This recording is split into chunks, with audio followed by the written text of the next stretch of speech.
여러분 코스프레스라고 코스프레스가 아니고 코스프레라고 여러분 들어보셨습니까?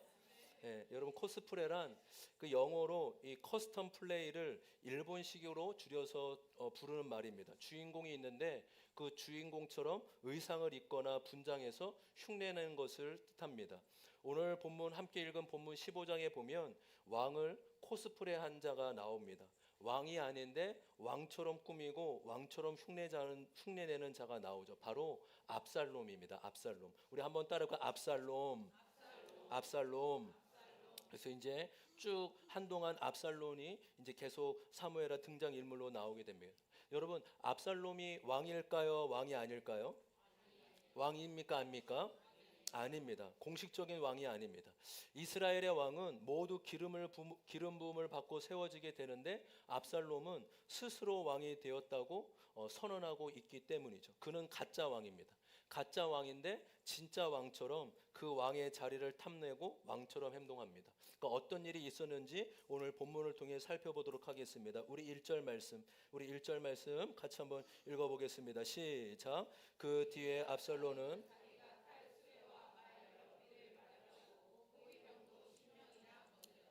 여러분 오늘 15장은 그 뒤에라는 단어로 시작하고 있죠. 그래서 여러분 펜이 있으시면 그 뒤에라는 단어에 동그라미를 쳐보시면 좋겠습니다. 여러분 그 뒤에란 언제를 말하고 있을까요? 그 뒤에란 언제일까요? 바로 그 앞에 14장에 있었던 일을 얘기하고 있는 거죠. 14장은 이렇게 마치고 있습니다. 우리 14장 33절 같이 한번 읽어보겠습니다. 시작. 그래서 요압이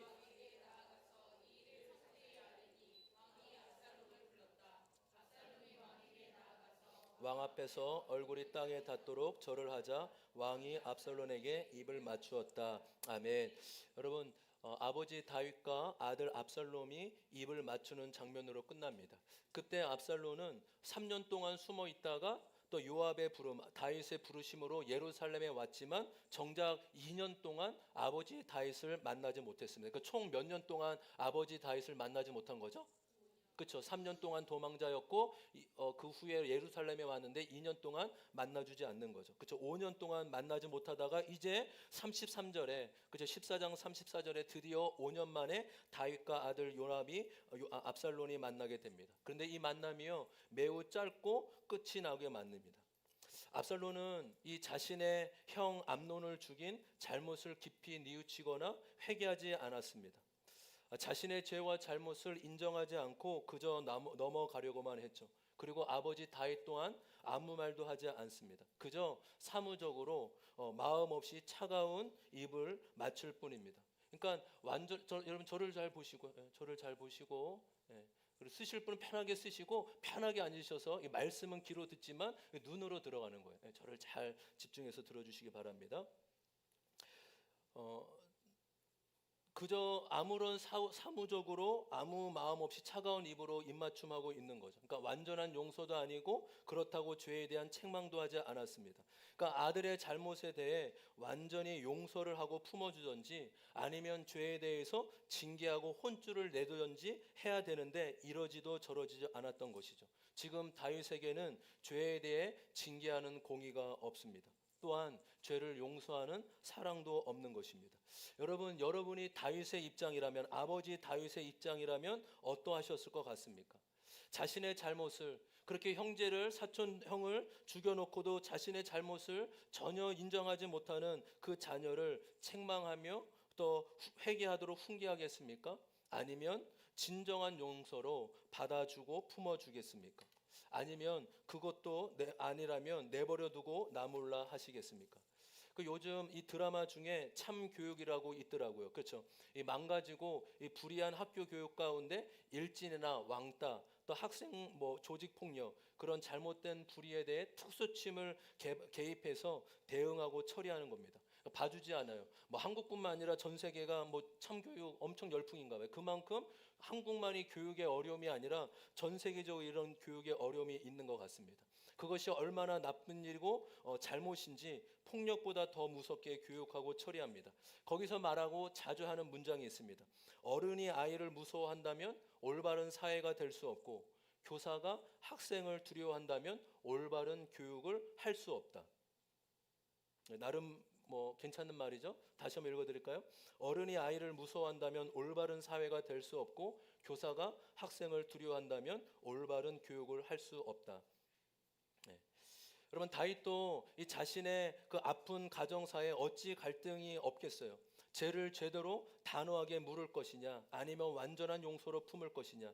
그런데 다윗은 그저 이 연민으로 없던 걸로 하고 여기며 넘어가려고 합니다. 왜요? 아버지니까 자식을 용서를 안 할 수도 없고 그렇다고 아무 일도 없었듯이 사랑할 수도 없으니 그저 연민 하나로만 받아들이고 있는 거예요. 여러분 수요 예배 때도 함께 나눴지만 연민과 동정은 나쁜 것이 아닙니다. 여러분 동정은 인간이 인간다울 수 있고 이 시대가 사회가 유지될 수 있는 기본적인 요소이기도 합니다. 근데 여러분 이 동정과 연민이 때로는 기독교의 가장 큰 적이 될 수 있다는 사실을 여러분 아세요?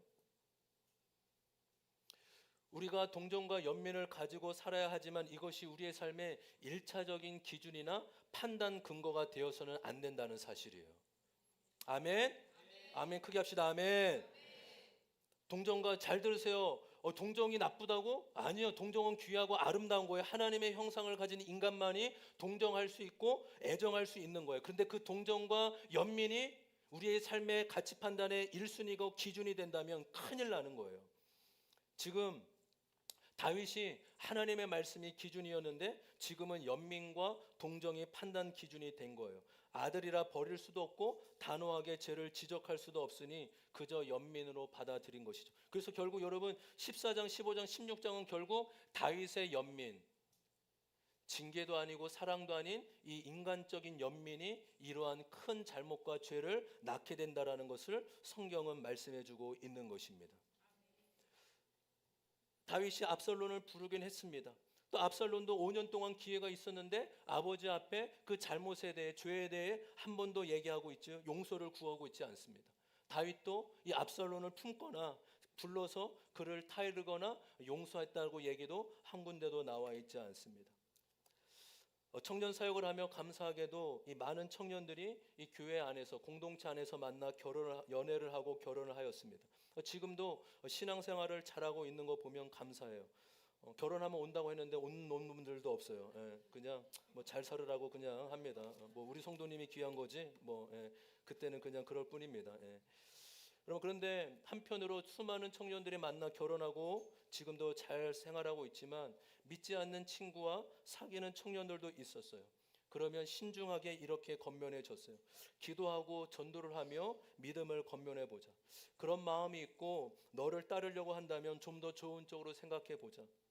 근데 아무리 권해도 신앙을 받아들일 마음이 없다면 신중하고 고민하고 헤어지는 것도 고려해 보자. 지금까지 대략 한 8명에서 10명 정도 기억나는 친구들이 한 8명에서 10명 정도 있는 것 같아요. 한 3명 정도는 전도하고 그 친구가 신앙이 생겨서 결혼도 하게 됐어요. 2명 정도는 헤어졌어요.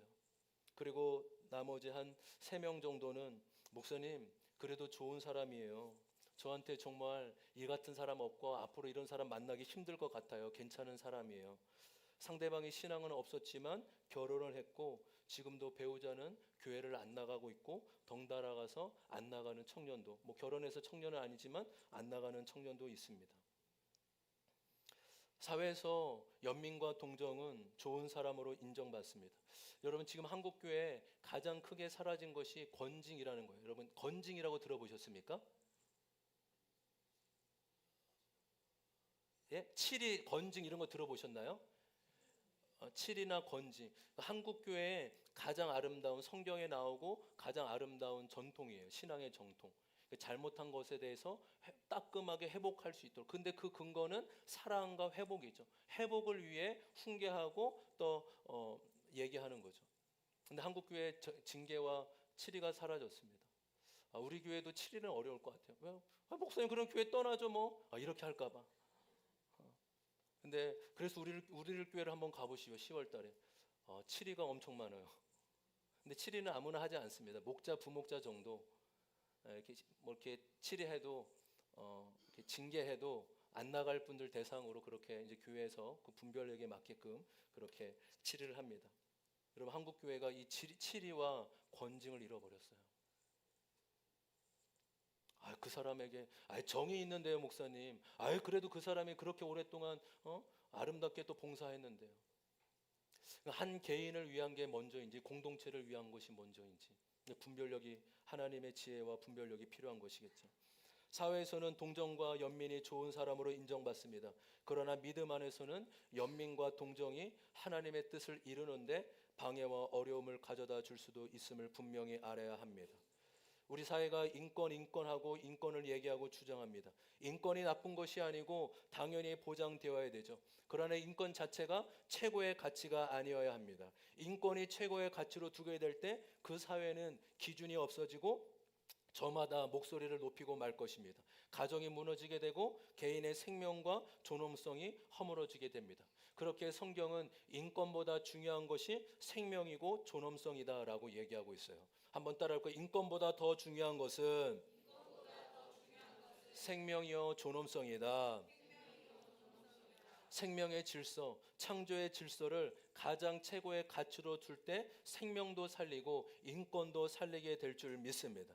여러분, 그렇기 때문에 공의가 없는 사랑은 사랑이 아니에요. 사랑 안에 공의가 있어야만 그것이 진정한 사랑이라고 불려질 수 있는 것입니다. 여러분, 하나님은 공의와 사랑이 완전하신 분이심을 믿습니다. 아멘. 하나님은 사랑과 공의가 완전한 분이세요. 예수님이 십자가에 달리시기 전 겟세마네 동산에서 피땀 흘려 기도하셨죠. 그 십자가의 고통이 얼마나 크신지 아셨기에 이 잔을 나에게 옮겨달라고까지 기도하십니다. 그 심적으로 육적으로 심히 고통과 고뇌 가운데 계셨던 것이죠.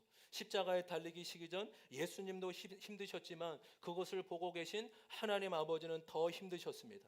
자녀가 고통받고 있고 죽음의 위기에 처해 있는데 그것보다 아파할 부모가 어디에 있겠습니까? 그 처절하고 절규하는 아들의 부르짖음에 하나님은 등을 돌리고 외면해야만 하는 하나님의 마음, 여러분, 그것이 십자가라는 거예요. 십자가가 무엇입니까? 십자가는 죄에 대한 대가와 공의를 분명하게 이룬 자리인 것입니다. 하나님의 공의, 여러분, 십자가만 보면 감동도 은혜 중요하지만 하나님 나를 사랑하신다, 이것도 분명한 중요한 진리이지만 또한 하나님은 죄에 대해 무섭게 처리하시고 공의하시는 심판의 하나님이심을 우리는 그것 또한 받아들이고 믿어야 될 줄 믿습니다. 왜요? 사랑은, 진정한 사랑은 공의가 있어야만 사랑이라고 부를 수 있기 때문인 것이죠. 그래서 십자가는 하나님의 사랑과 죄에 대한 공의가 동시에 이루어진 곳입니다. 한번 따라해볼까요? 십자가는 하나님의 사랑과 죄에 대한 공의가 이루어진 곳이다. 다윗은 연민으로 아들을 받아들이죠. 공의와 사랑이 없는 연민에 불과합니다. 다윗은 결국 형식적인 화해만 이루고 말고 그 화해는 어정쩡하게 끝나고 맙니다. 여러분, 이 일로 압살롬은 결심을 하게 돼요. 나를 책망도 하지 않은 아버지, 그렇다고 용서도 하지 않는 아버지, 나는 더 이상 아버지를 아버지라 여기고 싶지 않아. 동시에 압살롬은 다윗을 왕으로 인정하지 않습니다. 이런 것이 무슨 나라의 왕이야? 여러분, 다윗을 왕으로 인정하지 않으니 동시에 누가 왕이 되겠다고 나서게 될까요? 누가 왕으로 나서게 되죠? 저 압살롬이죠. 다윗을 왕으로 모시고 인정하지 않으니 자신이 왕이 되어 나아갑니다. 그래서 즉각 압살롬은 1절에 보면 행동합니다. 1절 제가 다시 한번 읽겠습니다. 그 뒤에 압살롬은 자기가 탈 수레와 말 여러匹을 마련하고 호위병도 10명이나 거느렸다. 그러면 1절에 좀 밑줄을 한번 치면 수레와 여러匹를 좀 동그라미, 또 호위병도 좀 동그라미 치시면 좋겠습니다. 여러분, 이 1절에 지금 압살롬이 행하고 있는 것은 왕이, 보통 왕들이 행하는 거예요. 압살롬은 자신이 왕인 것처럼 호위병을 50명이나 둔 것입니다. 근데 여러분, 이 1절의 말씀이 중요한 이유가 있습니다. 이 말과 병거는 주로 이방 나라 사람들이 붙들고 의지하는 거예요. 성경에 보면 이방 나라, 애굽 사람, 또 가나안이나 아람 사람들이 하나님을 모르고 믿지 않으니 말과 병거의 힘을 의지한 것이죠. 그래서 신명기 17장 16절에는 이렇게 말씀하고 있습니다. 신명기 17장 16절 우리 같이 한번 읽어보겠습니다. 시작. 왕이라고 해도 군말을 많이 가지려고 해서는 안 되며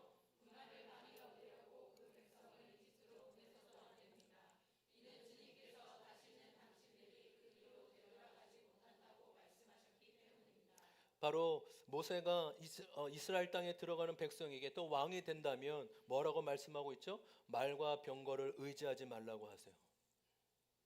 세상 힘과 세상의 능력을 의지하지 말라고 말씀하십니다. 그 이유는 너희는 하나님의 택한 백성이니 살아계신 하나님께만 의지하고 하나님께 소망을 두라고 말씀하고 계신 줄 믿습니다. 그러니까 1절이 그냥 기록이 아니라 그렇구나, 지금 압살론이 이스라엘의 왕, 하나님 이스라엘의 주인이신 하나님이 아니라 자신의 힘을 의지하고 있구나, 이방 왕들이 의지하는 자신의 힘, 자신의 능력을 뽐내고 있구나, 이것을 보여주고 있다라는 사실이죠. 우리 2절과 3절 계속해서 읽겠습니다. 시작. 그리고 압살론은 아침마다 일찍 일어나서 성문으로 들어오는 길가에 서 있곤 하였다.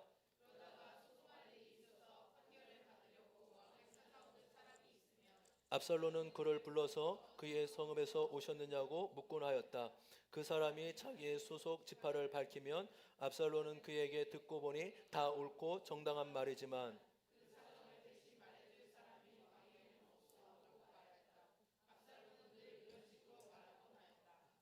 여러분 2절에 보시면 이 압살론은 아침 일찍이 일어나서 이 성문으로 들어오는 길가에 서 있었습니다. 여러분 당시의 성읍은 대부분 성문을 통해서만 출입할 수 있었어요. 그러니까 성문은 그만큼 많은 사람들이 드나드는 곳이고 특별히 법적인 판결도 그곳에서 이루어졌습니다. 문제가 있는 사람, 원통하고 억울한 사람, 불만이 있는 사람들이 계속해서 성문으로 들어오게 되죠. 근데 압살론이 그들에게 2절에 보시면 무엇을 하고 있죠?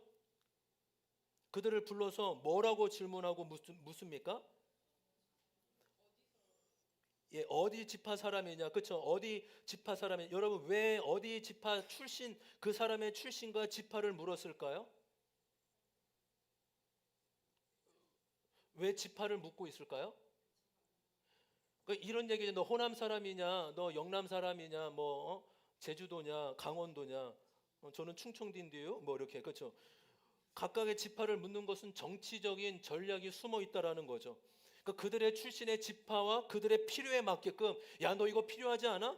그들이 듣고 싶은 말을 해주겠다라는 거예요. 네 말이 옳다. 그래서 3절에 보세요. 듣고 보니 네 말이 옳구나. 너의 억울함을 내가 알고 있다. 여기까지 잘 왔다. 그런데 여러분 거기서 멈추지 않죠. 3절에 보면 뭐라죠? 네 말이 맞는데 억울함을 풀어줄 사람이 왕이 세우지 않았다. 그렇게 말하고 있는 거예요. 다시 말해 압살론은 환심을 사기 위해 다윗 왕에 대한 불평의 여지를 조성하고 있는 것이지요. 우리 4절 같이 읽습니다. 시작. 더욱의 압살론은 이런 말도 하였다. 누가 나를 이 땅의 재판관으로,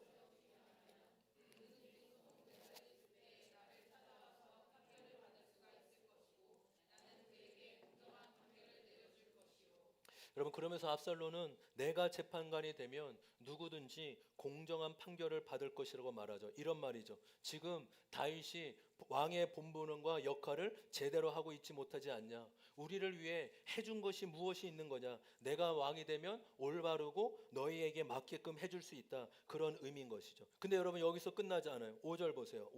5절 제가 읽겠습니다. 또 누가 가까이 와서 엎드려서 절을 하려고 하면 그는 손을 내밀어서 그를 일으켜 세우고 그의 뺨에 입을 맞추곤 하였다.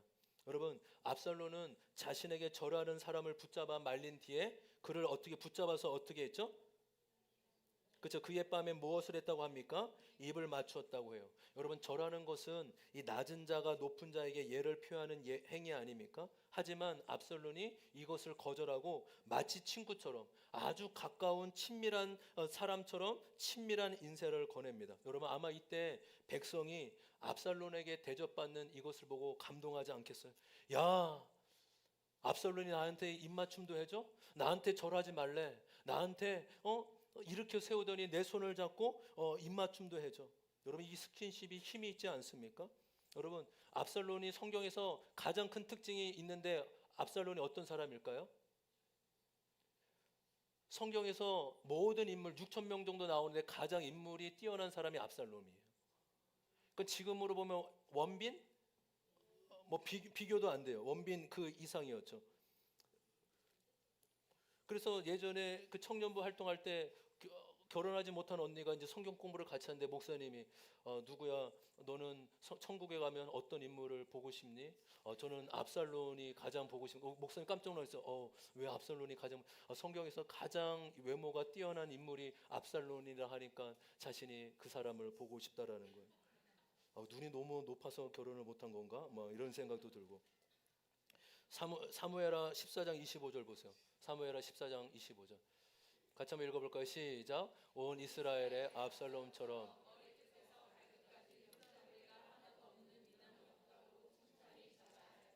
여러분 얼마나 빛이 나고 대단하면 머리부터 발끝까지 흠잡을 데가 없다, 하나가 없다. 여러분 보통 인물이 아무리 좋아도 아쉬운 데가 보통 한두 군데는 있지 않습니까? 우리 그 박서연 집사님이 안영남 집사님 얼굴 보고 결혼한 거 여러분 아시나요? 그 외모에 반해서 결혼했다고 하잖아요. 그 옆모습을 보는데 톰 크루즈 닮았다고 해서 전혀 와닿지 않는데 예, 가끔 보면 막 그런 것 같기도 하고 코만 보면 막 그런 것 같기도 하고 예. 여러분 보통 인물이 뛰어나도 한두 군데는 보통 아쉬운 데 있잖아요. 근데 압살롬은 머리부터 발끝까지 흠잡을 데가 없는 완벽한 사람이에요. 그 원비 같은 사람이 손을 잡아주고 입을 맞춘다면 거기에 안 넘어갈 사람이 몇이나 되겠냐고요. 아마 백성들 사이에 이런 말이 퍼질지 않았을까요? 야, 압살롬이 인물만 좋은 게 아니야. 인물만 좋은 게 아니라 성품도 좋고 얼마나 똑똑한지 몰라. 판결도 우리에 맞게끔 우리의 정말로 판결도 잘하고 지혜로운 왕일 거야. 압살롬만큼 왕이 될 인물이 없어. 그런 얘기들이 오고 가지 않았겠습니까? 소문이 나지 않았겠어요? 6절 말씀입니다. 6절 말씀. 6절 같이 한번 읽겠습니다. 시작. 압살롬은 왕에게 판결을 받으려고 오는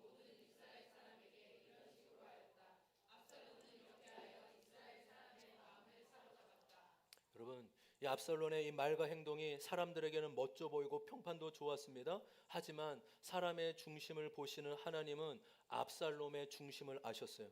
그 중심은 사람들의 거기에 밑줄을 한번 쳐보실까요? 압살롬은 이렇게 이스라엘 사람의 마음을 사로잡았다. 사람의 마음을 사로잡았다에 밑줄을 치면 좋겠습니다.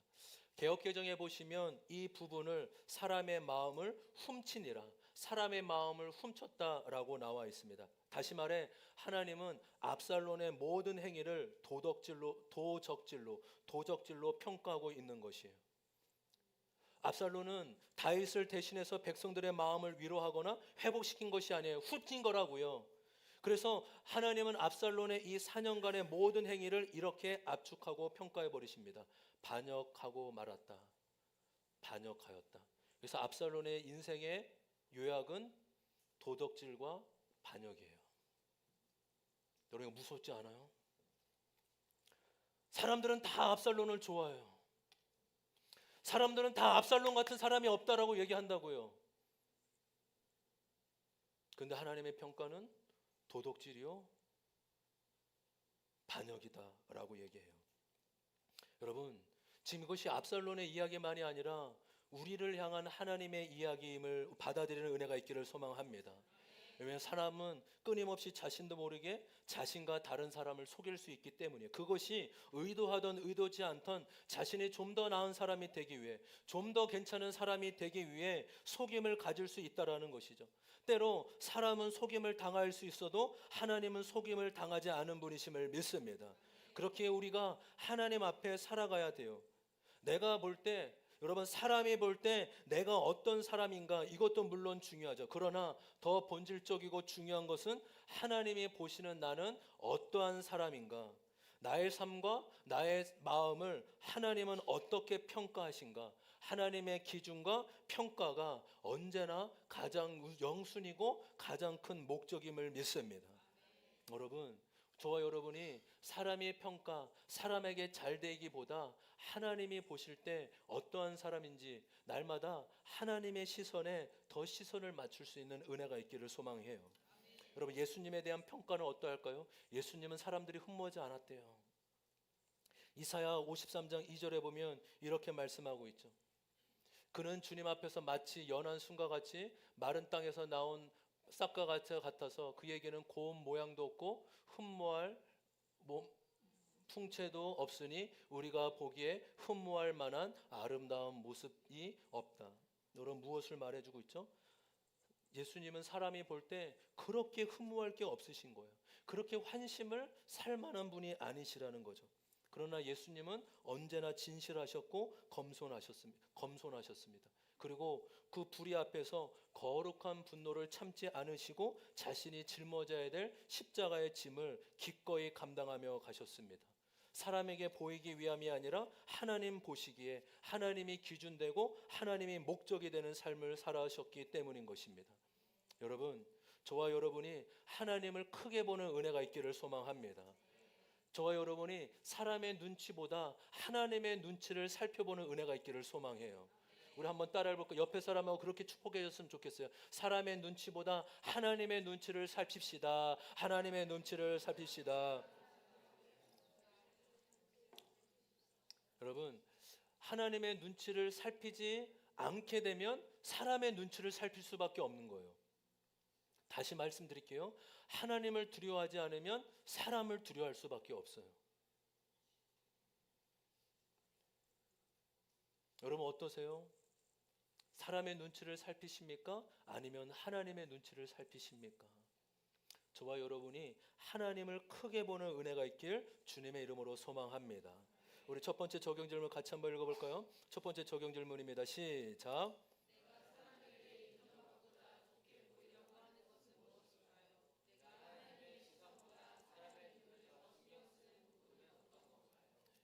우리 한번 이 말씀을 통해 압살론의 모습을 통해 우리의 모습을 비춰보는 은혜가 있기를 소망합니다. 우리 7절부터 9절까지의 말씀, 우리 7절부터 9절까지 같이 한번 읽겠습니다. 시작. 이렇게 내가 지났을 때 압살론이 왕에게 아뢰었다. 제가 주님께 서원한 것이 있으니 헤브론으로 내려가서 저의 소원을 이루게 하여 주십시오. 이 종이 시리아의 그 술에 머물 때 주님께서 저를 다시 예루살렘으로 돌려보내 주시기만 하시면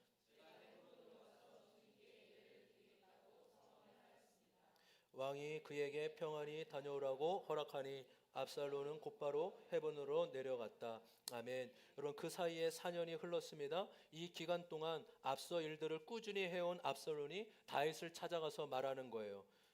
7절에 보시면 제가 그러니까 6년 시기적으로 보면 6년 전입니다. 6년 전에 구술에 있을 때 머물 때 제가 하나님께 서원한 것이 있습니다. 예루살렘으로 돌아가게 된다면 헤브론에서 예배 드리겠다고 서원했으니 허락해 달라는 것이죠. 그런데 여러분 압살론이 지금 순수한 목적으로 헤브론으로 간다고 했을까요? 그렇지 않습니다. 여기에 담긴 의도 또한 반역하기 위함입니다. 여러분 다윗이 처음에 이스라엘 전체의 왕이 아니라 유대 왕으로 세워지게 되는데 어디에서 기름 부음 받고 왕으로 시작하게 되죠? 어디서 다윗 왕이 됩니까? 헤브론에서 왕이 되지 않습니까? 그렇죠. 그러니까 왕이 된 후에 수도를 헤브론에서 예루살렘으로 옮겨요. 그러니까 아마 헤브론에 살던 사람들은 수도 이전으로 다윗에게 섭섭한 마음이 충분히 있었을 거예요. 그러니까 이 압살론이요 얼마나 지략적인지 그 사람들의 섭섭한 마음을 이용하고 있는 거예요. 그러니까 심리를 이용할 줄 알고 정치적인 야욕을 위해 사람들을 활용하고 있는 것입니다. 근데 여러분 더 무서운 것이 무엇이에요? 지금 누구를 위해 그렇게 한다고 얘기하고 있습니까? 누구를 위해 그렇게 하고 있다는 거예요? 하나님을 위해 서원 지킨다고 하나님과 서원을 지키기 위해 그렇게 설하며 하나님의 이름을 내세우고 있습니다. 여러분 그런데 이 압살론의 이야기의 구조를 보시면 다윗이 어떻게 압살롬의 요청에 다윗이 어떻게 반응하죠? 그냥 순순히 허락해주고 있어요. 평안히 갔다 오라고 합니다. 여기에 다윗의 깊은 문제가 수면 아래 놓여져 있음을 볼 수 있습니다. 여러분 지금 다윗은 4년 동안 무슨 일을 했죠? 사람들의 마음을 빼앗고 재판관 행세를 했습니다. 게다가 왕을 혼담하며 자신이 왕의 노릇을 하고 있습니다. 여러분 다윗이 이것을 알고 있었을 것 같아요? 모르고 있었을 것 같아요? 알고 있었을 것 같습니까? 모르고 있을 것 같습니까? 모를 리가 없죠. 압살론의 행동이 궁예에도 보고되지 않을 리가 없습니다. 그러나 왕은 어떠한 반응이나 제재도 가하지 않습니다. 성경이 밝히지는 않지만 어쩌면 다윗은 이 모든 것을 알고도 전혀 문제의식이 없었던 것으로 보여집니다. 왜요? 그렇지 않으면 다윗이 백성들을 요란하게 한 압살론을 4년 동안 불러서 아무 말도 하지 않은 것 자체가 설명되지 않기 때문이죠. 여러분 다시 말해 다윗은 지금 아무런 문제의식도 느끼지 못하고 있는 것입니다. 생각하고 있지 못한 거예요. 지금 나에게 왜 지금 이 일이 일어나고 있는 걸까? 지금 내 가정에 왜 이 일이 일어나고 있는 걸까? 여기에 하나님의 뜻이 어디에 있는 걸까? 하나님이 나에게 우리 가정에 무엇을 원하시고 바라실까? 질문하거나 생각하지 못하고 있다라는 거예요. 여러분, 우리 교회가 끊임없이 큐티 외친 대로 큐티 어렵게 생각하지 않았으면 좋겠습니다. 큐티는 생각하는 훈련이에요. 한번 따를까요? 큐티는 생각하는 훈련이다. 큐티는요, 하나님께 묻는 훈련이에요. 지금 나에게 일어나는 일을 말씀은 뭐라고 하고 있지? 그러니까 말씀을 다 몰라도 괜찮아요. 모든 말씀들을 다 이해하지 못하고 암송하지 못해도 괜찮다고요. 근데 그날 말씀 통해서 지금 나에게 왜 이런 일을 일어났는데 왜 이런 일을 하나님이 일어나게 허락하셨을까? 생각하는 훈련이 큐티라고요. 따라할까요? 큐티는 생각하는 훈련이다. 지금 나에게 일어나고 있는 일을 말씀으로 해석하고 있는 거예요. 해결이 아니라 해석이 언제나 먼저인 것입니다. 아멘. 할렐루야. 하나님의 뜻이 어디에 있습니까? 하나님이 왜 이 상황을 나에게 허락하셨습니까? 이 상황을 없애주십시오. 이 상황을 해결해 주십시오. 이것보다 하나님의 뜻이 어디에 있는지 묻고 해석하는 것이 언제나 우선순위임을 믿습니다. 그래서 하나님의 뜻을 묻는 거예요. 지금 내 삶에 하나님이 바라시는 것이 무엇인지, 회개의 삶인지, 책임지는 적용인지, 아니면 누군가를 살펴보고 섬기는 삶인지 하나님께 묻고 생각하는 것입니다. 다윗은 지금 자신에게 일어나는 일을 심각성을 모르지는 않았다고요. 그런데 문제는요, 질문하거나 생각하고 있지 않는 거예요. 지금 왜 일이 일어나고 있지? 왜 압살롬이 반역하고 하라고 있지? 여러분 그 원인을 저와 여러분은 알잖아요. 왜요? 우리 15장 초반에 나와 있는 그렇구나.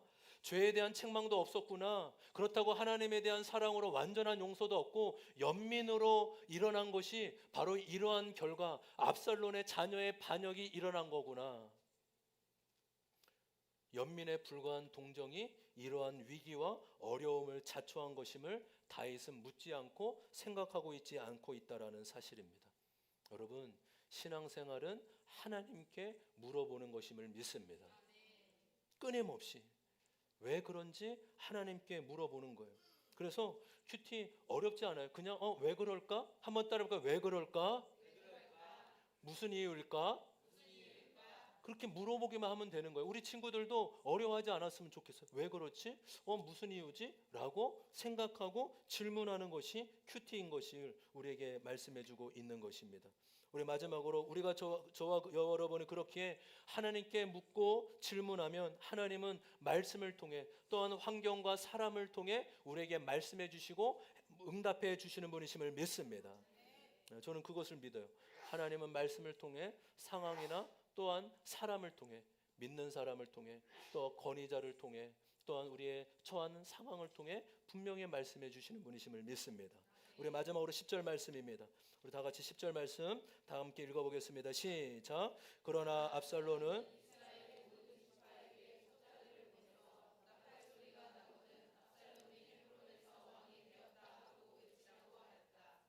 여러분 10절에 보십시오. 이제 압살롬이 헤브론으로 가는데 본색이 드러난 거죠. 이스라엘의 모든 지파에 첩자를 보내 지령을 내립니다. 뭐라고 얘기하죠? 나팔 소리가 들리면 이 압살롬에서 누가 아니죠. 그렇죠. 압살롬이 어디에서요? 헤브론에서 왕이 되었다라고 외치라는 거예요. 여러분 거기 밑줄을 좀 치실까요? 압살롬이 헤브론에서 왕이 되었다. 여러분 이 일은 압살롬이 넘어서는 안 될 선을 넘은 것입니다. 왜냐하면 구약이나 성경에 한 번도 이스라엘 백성들이 예배나 기도나 찬송을 드릴 때 하나님이 왕이 되셨다라는 고백만을 선언하고 있어요. 어디에도 누가 왕이 되었다 이런 표현을 쓰고 있지 않습니다. 다윗이 왕이 되었다 이런 표현도 쓴 적이 없습니다. 누가 왕이 되다라는 이 표현은 오직 하나님께만 쓰여지고 있는 것입니다.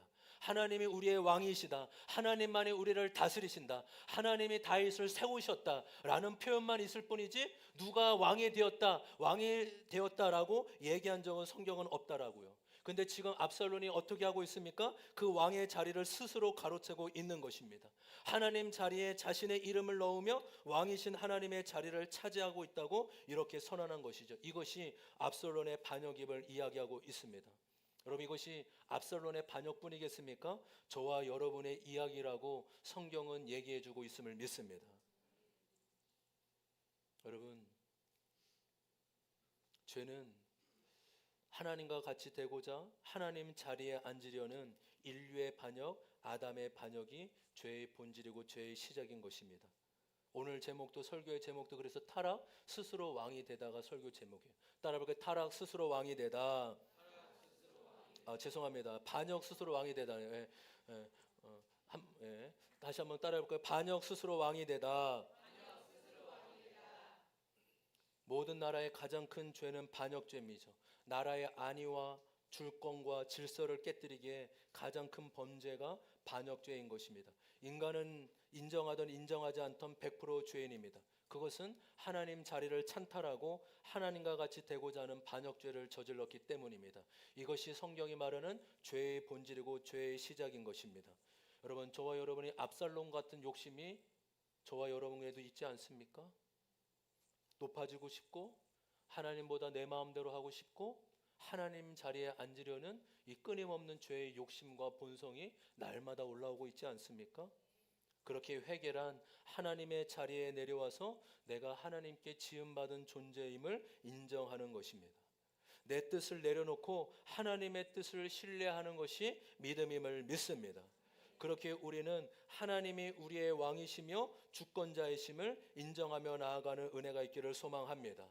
여러분, 압살론은 자신만만했어요. 자신이 왕이 되면 자신도 좋고 이 나라가 좋다라고 여겨졌죠. 그러나 자신도 망가졌고 나라도 망가졌어요. 나는 부족한 것이 없고 얼마나 잘났어요. 압살론이 머리부터 발끝까지 흠이 없는 완전한 사람 아닙니까? 충분히 왕이 될 수 있다고 여긴 것이죠. 그러나 그것은 반역에 불과한 것이고 자신을 잃어버린 것에 불과한 것입니다. 여러분, 그렇게 우리가 날마다 우리의 한계와 우리의 죄를 인정하며 하나님을 우리의 왕으로, 나의 왕이며 주인으로 고백하는 은혜가 있기를 소망합니다. 우리 마지막 적용 질문 보실까요? 마지막 적용 질문입니다. 우리 같이 한번 읽어보겠습니다. 시작. 내가 하나님의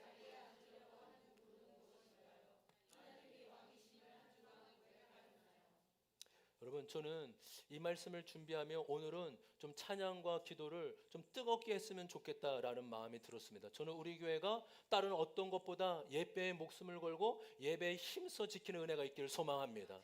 또한 예배는 영적 전쟁이에요. 한번 따라할까요? 예배는 영적 전쟁이다. 더 크게, 예배는 영적 전쟁이다. 여러분, 신앙은 그냥 물 흘러들어가시 가는 게 아니에요. 신앙은 의지를 두르고 마음을 쏟아야 될 줄 믿습니다. 할렐루야. 그냥 시간이 지나면 신앙도 좋아지고 하나님도 더 알아가겠지, 그런 건 전혀 없어요. 내가 힘을 쏟고 의지를 쏟아야 될 줄 믿습니다. 제가 이제 이틀 동안 목요일 금요일 이 감리교 70여 명 목회자들하고 이제 부산에 이제 교회들 탐방하고 돌아왔어요. 새벽 3시에 토요일 날 새벽 3시에 왔어요. 여러분, 수영록 교회라고 들어보셨습니까? 우리 한국 교회를 대표하는 한 3만 명 정도가 모이고, 근데 거기에 가장 큰 중심은 금요철 예배예요. 8시부터 새벽 1시까지.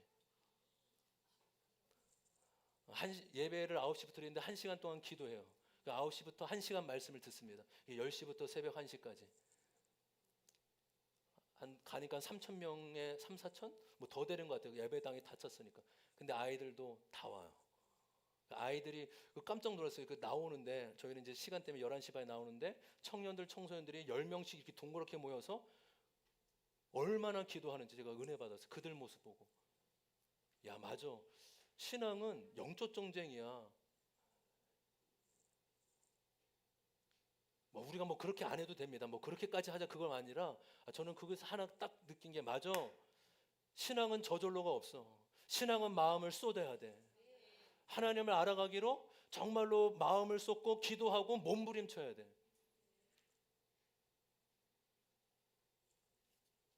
저는 기도하는데 싸우는 줄 알았어요. 왜냐하면 사람들이 기도 제목을, 한 사람이 10분 동안 기도 제목을 선포하면 그 10분 동안 기도 제목을 들은 거 가지고 10분 동안 기도해. 그럼 또 10분 동안, 왜냐면 너무 많으니까 사람들이 수천 명 있으니까 안 들리니까 하나님이 우리의 교회를 살려주십시오 이렇게 하면 막 저는 깜짝 놀랐다고요. 근데 싸우는 게 아니고 안 들리니까 기도 제목을 크게 선포해서 우리 10명이라도 듣고 소그룹을 위해서 기도하기 위해서 모이는 거예요. 왜요? 여러분, 우리는 기도하지 않고 예배하자면 우리는 언제든지 왕의 자리에 오르려고 하는 자가 저와 여러분이라는 거예요. 그렇게 우리는 끊임없이 영적 전쟁하며 회개하며 왕의 자리에 내려와 우리 애가 피조물임을, 하나님의 왕이심을 선포해야 될 줄 믿습니다. 그래서 오늘은 찬양하고 기도해. 그래서 제가 거기 같아서 적용이 불 끄는 거예요. 우리 찬양할 때 불 껐잖아요. 분위기 조성 아니에요. 하나님께 찬양을, 여러분 찬양할 때 자주 말씀드리지만 찬양 아는 가사면 눈 감으세요. 저는 코드를 몰라가지고 눈 감고 찬양하고 싶은데 기타 칠 때 코드를, 제가 음악성이 없어요. 그러니까 이제 코드 보느라고 어쩔 수 없이 눈을 뜨는데, 여러분 눈 뜨고 하는 찬양과 눈 감고 하는 찬양은 차원이 달라요. 눈 감으면 아무것도 보이지 않죠. 그렇죠, 당연하죠. 아무것도, 하나님만 보여요. 하나님만 보인다고요. 자연스럽게 불을 꺼주시면 딱 이렇게 분위기가 딱 좋겠네요. 불 꺼주시면. 이제 앞으로 찬양 주일에도 우리가 수요일에만 불을 껐는데 주일에도 왜요? 하나님, 내가 하나님께만 집중합니다. 마음을 쏟습니다. 내가 어떤 마음으로 왔던 간에 마음을 깨뜨리고 내가 은혜 받지 않으면 안 됩니다. 하나님, 나를 살려주십시오. 너는 그렇게 우리가 내 삶의 왕이 내가 아니라 하나님이라고 선포하는 은혜가 있기를 소망합니다. 우리 다 같이 일어나도록 하겠습니다.